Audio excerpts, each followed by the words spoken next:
While this was on, the state of emergency, you still had pockets of violence here and there, which are still ascribed to the insurgents. So what's a guarantee that if they call off or downgrade finally the state of emergency, they won't go back and take those positions back? Now, what we are saying here is, if after what has been achieved, the troops are stood down, and then we see a relapse, then is an indictment on the other security agencies. It means while the army took ground and held it, you weren't improving.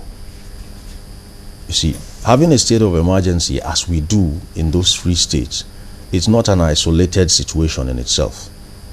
It's meant to be a kind of, do I call it, a kind of space-creating avenue. While the military is holding this down, let us now begin to plug those loopholes that led to the escalation.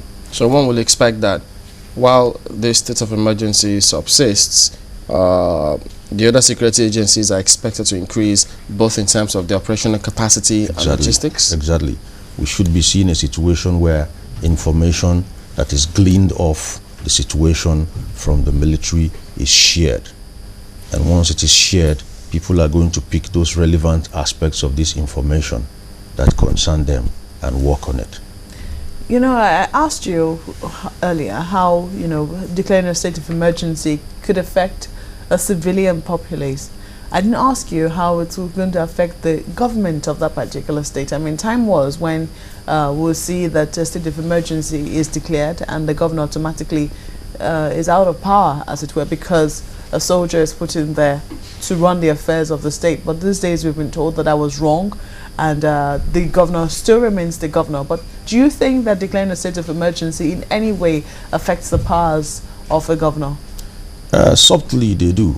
We may decide not to emphasize those aspects of his power that is affected, but subtly they do. Imagine a situation as it was in Yobe State, and a state of emergency is declared. You are the executive governor, but subtly you are told to work with a troop commander. Okay, given the spurs of the moment, given the situational, factors, you are actually ceremonially the governor. So a governor becomes a ceremonial Yes, head. really. You actually fade into the background because the situation on the ground has called for the declaration of a state of emergency. And a state of emergency is just what it tells you it is. It's a state of emergency. The normal laws as you know them don't count. They don't apply. There is a situation and we have to bring it to normal. So in other words, the Yes. democratic institutions of government are also suspended, as it were. The House of Assembly will have no role whatsoever. Will the courts have a role? Yes, the courts will, because if you say the courts do not have a role, then what do you do with the people that are arrested, say the terrorists? They do have a role. So you discover that a state of emergency, it's not a normal situation, and that is why it cannot be sustained. Normalcy we must get back to normalcy as quickly as possible, because if you sustain it, then you begin to have other collateral damages, if I may call them that are fallouts of the state of emergency itself. There's been an interesting development in most of the state. There's been what they call the civilian JTF. I mean, we've seen a host of civil bodies rise to also help defend the integrity of the estates as well.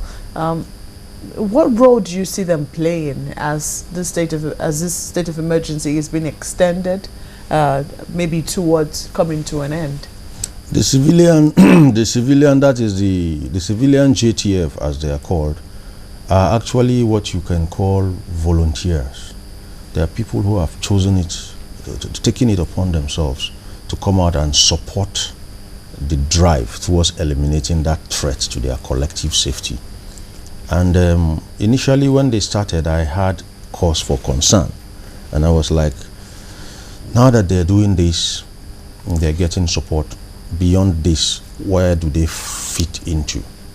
And over the past few months, this is my opinion now, I cast my mind back and I discovered that we could talent hunt with our JTF. I recall some decades back, we had a National Guard, which I want to say was stillborn. It never really came online because the situation, the political situation in the country then actually militated against the formation of that National Guard. Today I begin to see why we should need a National Guard. Why? You see, the army itself stands to lose certain things if you sustain them on that role as a state of for state of emergency. You're going to trivialize the image of the army. The army is not cut out for such assignments. They can come in periodically, momentarily, do their utmost and leave it for the others to continue with. But if we continue with our army, remember the army again is the commander-in-chief's baby. So they are not meant for, what will I call it now, lesser tasks. The army is meant to protect our borders, our territorial integrity from external aggression. We have done commendably well abroad, and if we sustain the army on the state of emergency issue, that could affect what we've been able to build in the past as members or as contingent forces to international assignments. Yeah, so if we had the National Guard, wouldn't it also be the baby of the president or the commander-in-chief? Not necessarily. Let me give you an example. Our mobile police force is a federal organization. It's also a mobile organization. They could be upgraded to the National Guard. So now that the baby of Nigerians. Beautiful. They're actually what you can call a resilient arm of our society. They are meant to build our resilience up so that we can contain things immediately they happen. It doesn't take a day to get the commander-in-chief to give the troops, as in the army, marching order. It's not something they do momentarily.